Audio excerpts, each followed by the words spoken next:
ఆంధ్రప్రదేశ్లో assembly parliament ఎన్నికల polling అర్ధరాత్రి దాకా కొనసాగింది. నిన్న సాయంత్రం 6 గంటలలోపు క్యూలో ఉన్న వారందరికీ ఎన్నికల సంఘం ఓటు వేసే అవకాశం కల్పించింది. సోమవారం రాత్రి 11 గంటల వరకు 78% పోలింగ్ నమోదైనట్లు ఈసీ తెలిపింది. ఆంధ్రప్రదేశ్లో అసెంబ్లీ పార్లమెంట్ ఎన్నికల పోలింగ్ ప్రశాంతంగా ముగిసింది. పలు పోలింగ్ కేంద్రాల్లో అర్ధరాత్రి వరకు ఓటర్లు తమ ఓటు హక్కును వినియోగించుకున్నారు. ఓటింగ్ ప్రక్రియ ముగిసే సమయానికి క్యూ లైన్లో ఉన్న వాళ్లందరికీ ఓటు హక్కు వినియోగించుకునే అవకాశం కల్పించింది ఈసీ. పోలింగ్ సరళిని బట్టి పోలింగ్ శాతం గణనీయంగా పెరిగింది. రంపచోడవరం, పాడేరు, అరకు నియోజకవర్గాల్లో సాయంత్రం 4 గంటలకు, పాలకొండ, కురుపాం, సాలూరు నియోజకవర్గాల్లో 5 గంటలకు ఓటింగ్ ప్రక్రియ ముగిసింది.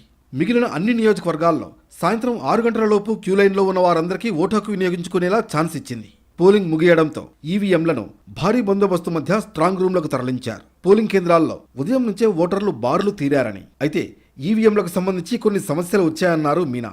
275 బియ్యూలు, 217 సియూలకు, 600 వీవీప్యాట్లకు సంబంధించి సమస్యలు వచ్చినట్లు వెల్లడించారు. తంగెడలో బాంబు దాడి ఘటనపై తమ దృష్టికి వచ్చిందన్నారు. రీపోలింగ్పై ఇంకా నిర్ణయం తీసుకోలేదని రాష్ట్ర ప్రధాన ఎన్నికల అధికారి ముఖేష్ కుమార్ మీనా స్పష్టం చేశారు. రీపోలింగ్ సంబంధించి ఎలాంటి ఫిర్యాదులు రాలేదన్న ఆయన ఫిర్యాదులపై పార్టీల నాయకులతో ఆర్ఓలు, పర్యవేక్షకులు సమీక్షిస్తారని వెల్లడించారు. అనంతపురం, పల్నాడు, అన్నమయ్య జిల్లాల్లో హింసాత్మక ఘటనలపై ముందే సమాచారం ఉందన్నారు మీనా. పల్నాడు జిల్లాలో 12 ఘటనలు జరిగాయన్న ఆయన మాచర్ల కేంద్రంలో ఈవీఎం యంత్రాలు దెబ్బతిన్నాయని, ఇంజనీర్లు యంత్రాలు పరిశీలించి డేటా వస్తుందని చెప్పారన్నారు.